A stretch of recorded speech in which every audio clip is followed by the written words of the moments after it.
After 65, I survived 2 divorces. Here's what I learned about love. Hi, it's Vernon again. I suddenly found myself thinking about this. Can you confidently say you know everything about love, including its hidden, secret sides? So far, I've been married 2 times. The first 2 ended in divorce, which nearly destroyed me. The third? Well, that's a story of triumph that began when I stopped searching for love and started understanding it. I spent 40 years chasing the wrong kind of love. 40 years. And the most heartbreaking part? I'm not alone. Recent studies in the National Institute of Aging show that divorce rates among people over 50 have doubled in the past 2 decades. We call it gray divorce, but there's nothing gray about the pain it leaves behind. Stay with me, because I'm about to share these 4 lessons that transformed not just how I love, but how I live. These aren't just theories, they're battle-tested wisdom from someone who's been in the trenches and emerged victorious. Before we dive in, be sure to hit that subscribe button and save this video. You'll want to come back to it anytime you need a little reminder of how love can truly change your life. Now let's start by exploring the first lesson that changed everything for me. Lesson 1. The art of letting go without losing yourself. You know, my grandmother used to say something that I didn't understand until my hair turned gray. Holding on to anger is like grasping a hot coal with the intent of throwing it at someone else. You're the one who gets burned. After my first divorce, I spent 3 years carrying that coal. I was angry at my ex-wife, angry at myself, angry at love itself. I thought I was protecting myself, but I was actually building a prison. We simply lost touch with who we were as individuals. We stopped communicating honestly, and what started as small issues grew into major ones. I couldn't give her what she needed emotionally, and I wasn't ready to admit I wasn't happy either. We tried to make it work for too long, out of pride or fear of failure, but in the end, we both felt trapped. I held on to resentment, thinking it would protect me, but all it did was keep me stuck in the past. But here's the crucial part that took me years to understand. Letting go doesn't mean losing yourself in the process. In fact, it's when we let go of the things that no longer serve us, whether it's anger, regret, or the weight of past mistakes, that we actually begin to find who we really are.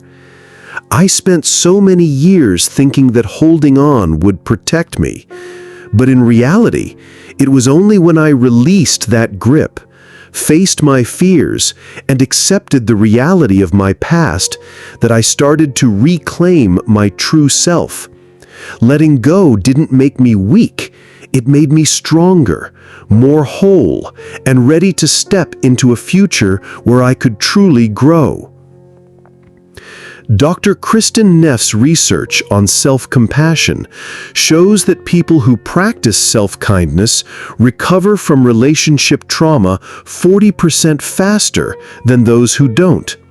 The key is what she calls common humanity, recognizing that suffering in love is part of the human experience, not a personal failure.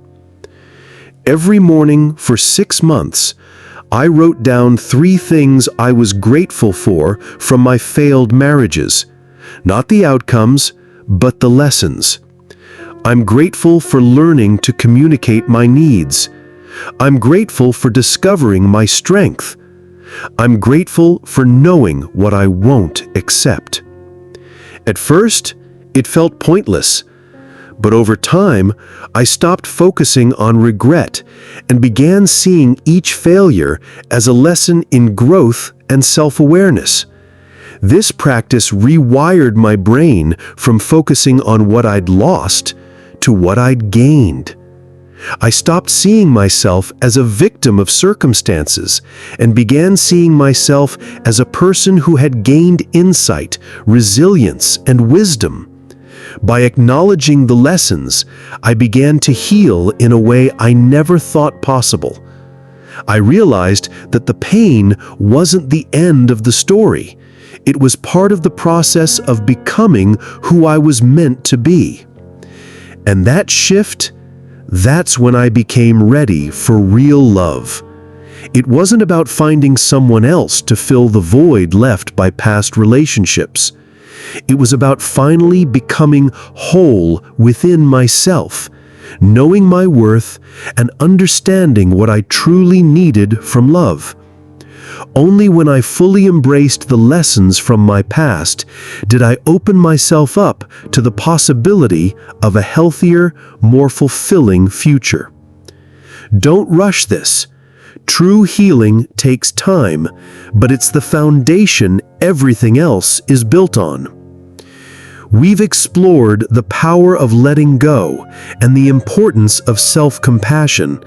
Let's dive into the next crucial step on this journey. Lesson 2. Rebuilding trust when your heart has been shattered. The Roman philosopher Seneca wrote, "Every new beginning comes from some other beginning's end." But he never mentioned how terrifying those new beginnings can feel when you're 60 and your heart has been broken twice.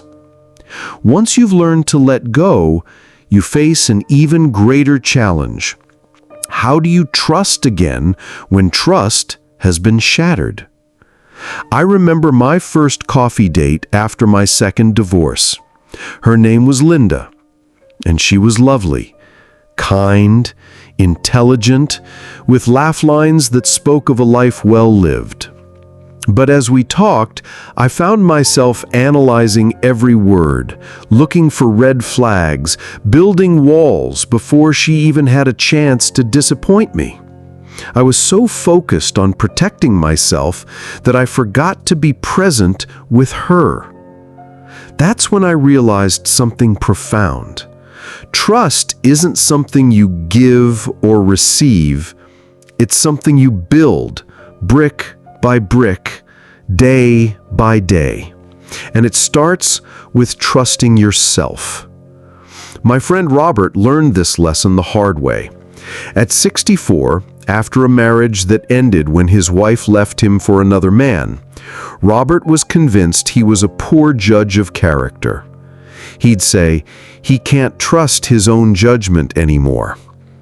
But here's what Robert discovered in therapy. He hadn't lost his judgment, he'd simply ignored the warning signs because he was afraid of being alone. So, to develop for rebuilding trust, start with small vulnerabilities. Don't dive into the deep end of emotional intimacy on the first date. Instead, share something small but meaningful. See how they respond. Do they honor your vulnerability or dismiss it?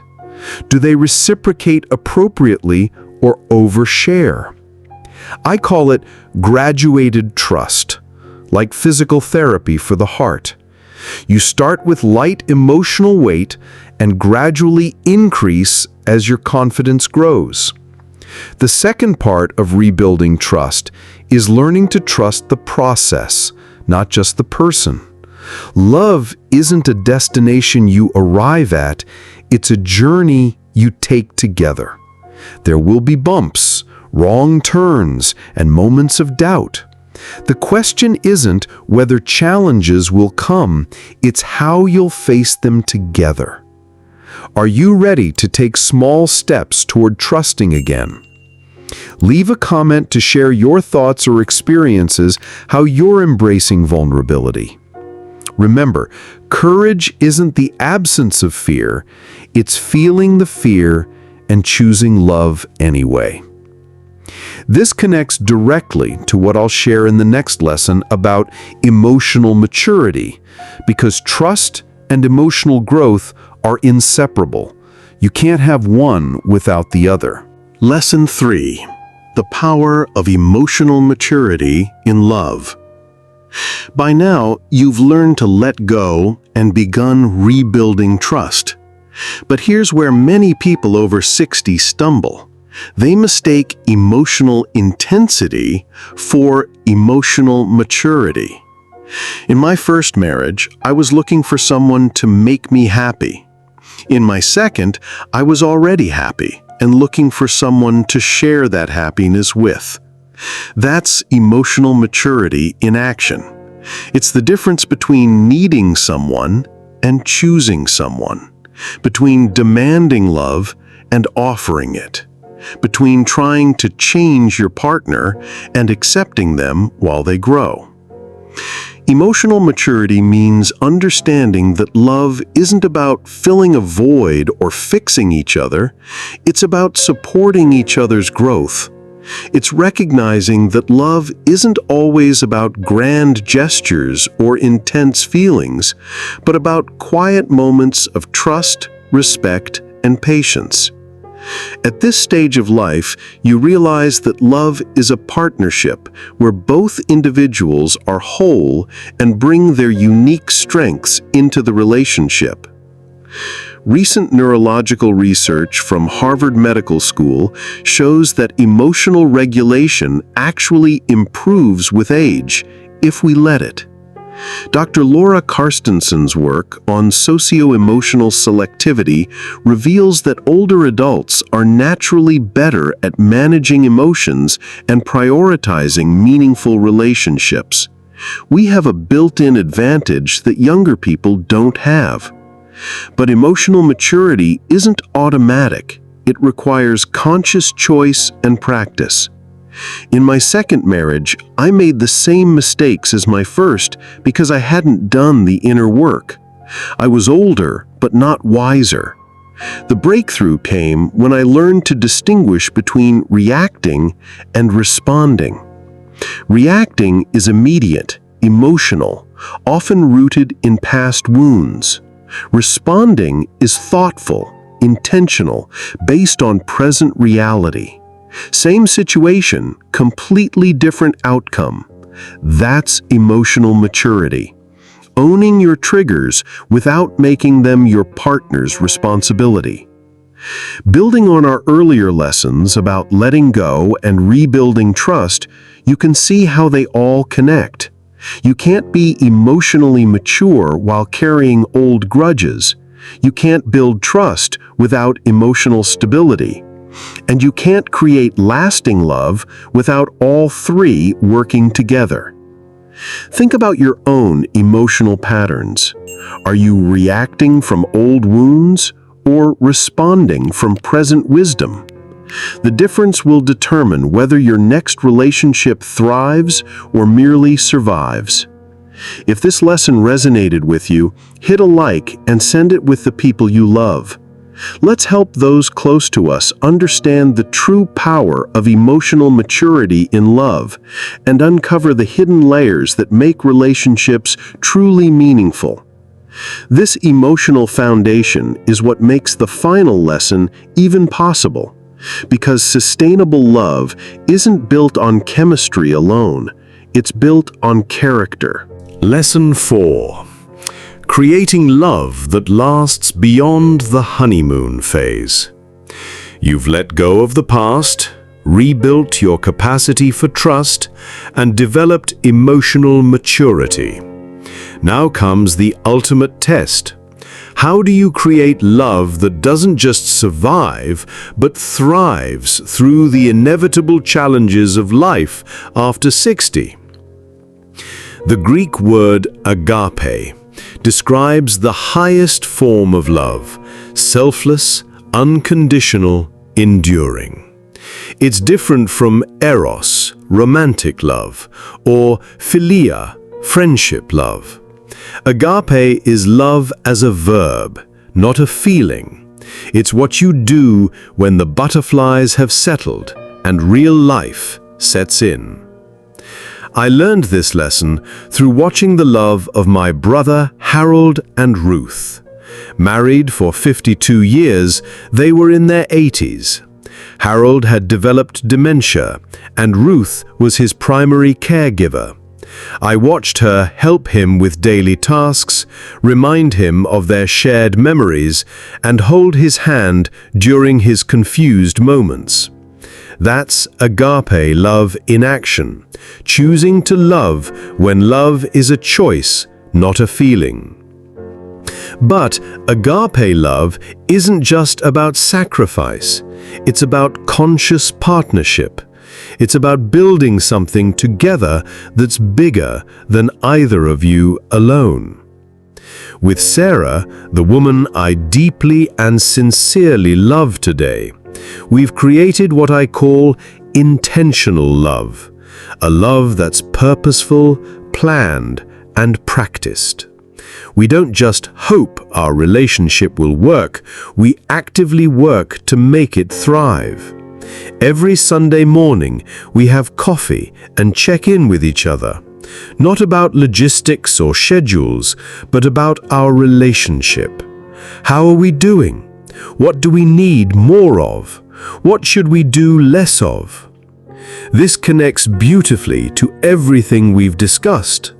Remember the emotional maturity we talked about? It shows up in these conversations. The trust we've built, it makes these discussions possible. The letting go we've practiced, it allows us to hear feedback without defensiveness. We have the wisdom to recognize these moments. When Sarah mentions she enjoyed the sunset, that's a bid for connection. When she shares a worry about her grandchildren, that's a bid for support. When she laughs at something on TV, that's a bid for shared joy. Young people often miss these moments because they're distracted by careers, children, and the chaos of building a life. We have the gift of presence if we choose to use it. Sarah and I also practice what we call future-focused love.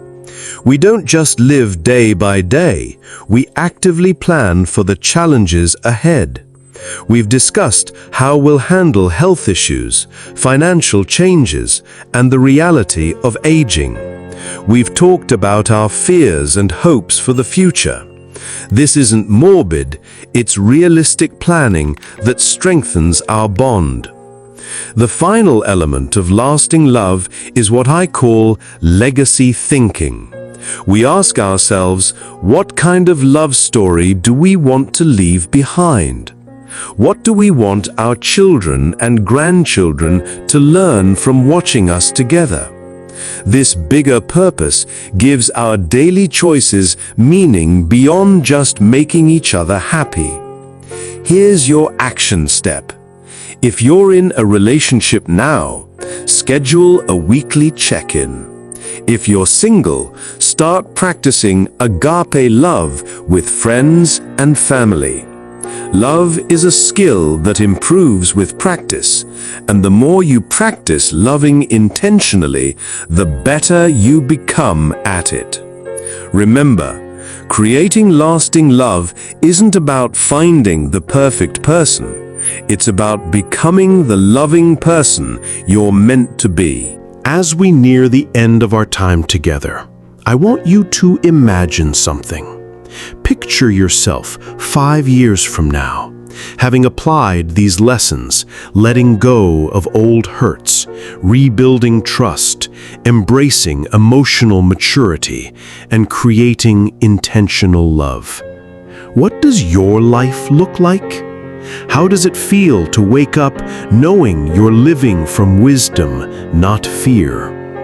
The 4 lessons we have explored today aren't just theories, they're a roadmap. First, letting go without losing yourself, freeing your heart to love again.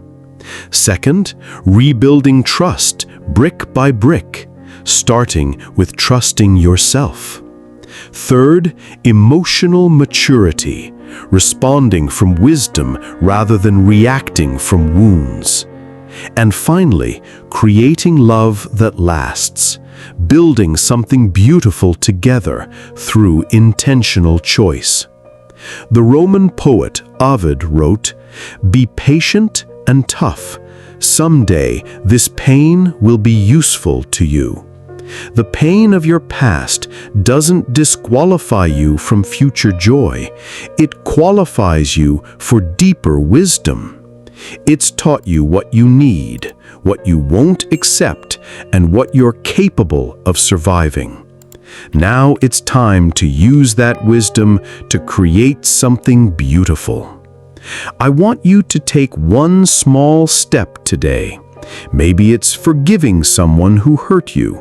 Maybe it's joining a social group or trying online dating. Maybe it's simply believing that your best days of love are still ahead of you. Your second chapter, or third, or fourth, is waiting to be written. The only question is, are you ready to pick up the pen? Give this video a like, share it with those who could benefit from it, and drop a comment below. I'd love to hear how you're planning to take that first step toward a new chapter. Don't forget to subscribe and turn on notifications so you never miss a video that helps you move closer to the love and life you deserve.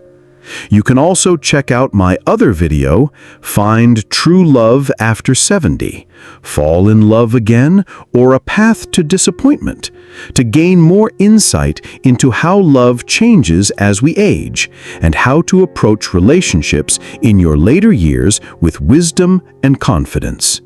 I've linked it in the description below this video. Thank you for joining me on this journey.